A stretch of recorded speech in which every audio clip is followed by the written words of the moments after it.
right after the Eric Garner verdict came in, I was like really pissed off, and I was biking over the Manhattan Bridge. And I get uncomfortable at protests being a white guy. I get especially uncomfortable when I see like really vocal white people at the protests. I'm sort of the school that like as a white ally, like I should kind of just show up and be silent and not really like participate in the same way. Like I don't feel comfortable saying I can't breathe because I have no problem breathing, and nobody that looks like me is being strangled to death by the police. But totally, if that's what you need to do, like if you feel comfortable doing that and like you can like own it, do it. I can't own it. And so last month after Limata got up and sort of talked about her perspective on the way that we talk about race in this city, in this country, right now, in this moment, to refer to what David talked about earlier, in the zeitgeist, after she said that, like my immediate response, I was like uncomfortable. This black woman had gotten up and like really just kind of like owned her moment and shared her piece, and like it unsettled me, and my immediate response was, I don't think white people should talk about this. Well, I've evolved since then. I'm a little bit reactionary, and I like to sort of like go to extremes and say absolutely yes, absolutely not.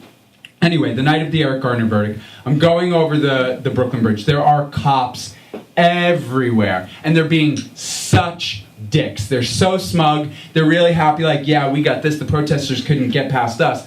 And meanwhile, I just want to be clear, I go over the Brooklyn Bridge a lot at night, and there's always cops on there ever since, like, was it Dutch or German or Belgian artists, like, changed out the flags. Ever since then, there's been, like, a heightened police presence on the Brooklyn Bridge. They sit in these little go-karts, and without fail, they're all on their phones. Nobody is actually watching the bridge. I count it, and by the time I get to the Brooklyn side, I knock on the go-kart of the last officer I see, and I say, I just want you to know that you and every other officer that I just passed was on their phone and not watching the bridge.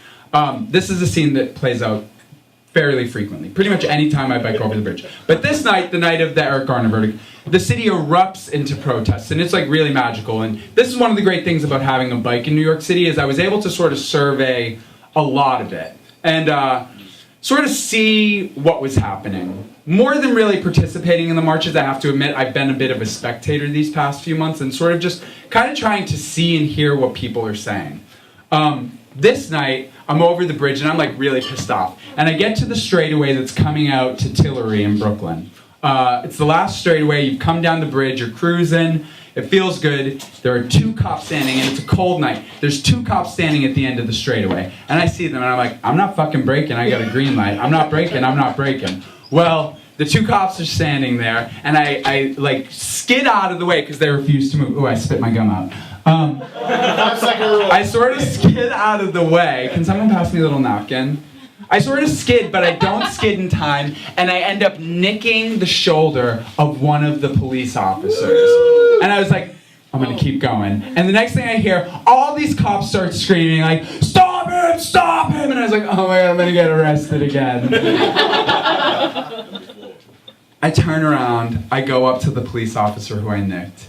She pulls down the mask. It's a black woman. Of course the police officer that I like take out my frustration on is a fucking black woman. Like, it just goes to show, to drive the point home, a full circle moment, it's hard to be a white man in this society and not become a complete monster. Can't avoid it. Even when you're trying to and you think you're on the right side, I don't know.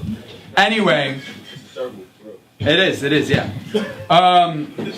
There's no point to that story other than to say that that happened.